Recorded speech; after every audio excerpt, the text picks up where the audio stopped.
দিন কয়েক আগে বিধানসভায় মুখ্যমন্ত্রী শুভেন্দু অধিকারীর মুখে শোনা গিয়েছিল তামান্না প্রসঙ্গ। তারপরে মৃত নাবালিকার মা সাবিনা ইয়াসমিনের সঙ্গে দেখা করেছিলেন তিনি। কয়েকদিনের মধ্যে তামান্না কাণ্ডে পুলিশের জালে আরও 12 অভিযুক্ত। শুক্রবার এক্স হ্যান্ডেলে ধৃতদের নামের তালিকা প্রকাশ করেছেন মুখ্যমন্ত্রী। লিখেছেন, কথা রেখেছি।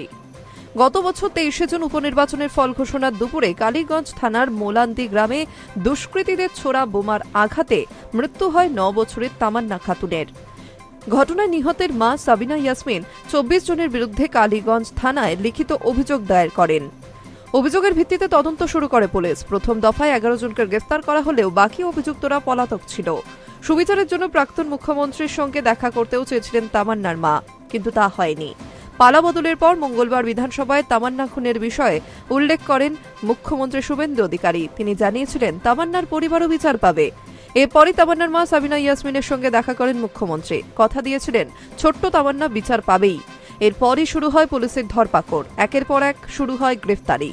শুক্রবার গত কয়েকদিনে তামান্না কাণ্ডে জড়িত 12 জনের তালিকা প্রকাশ করলেন মুখ্যমন্ত্রী। তিনি লেখেন, তামান্নার জন্য ন্যায় বিচার নিশ্চিত করা আমাদের অগ্রাধিকার। আমরা প্রতিশ্রুতি রক্ষা করছি। দ্রুত ও আইনানুগ পদক্ষেপ গ্রহণে কৃষ্ণনগর জেলা পুলিশ কর্মীদের ভূমিকা প্রশংসাযোগ্য। সেই পোস্টে শুভেন্দু অধিকারী জানান, এফআইআরে নাম থাকা প্রায় সকল অভিযুক্তকে গ্রেফতার করা হয়েছে।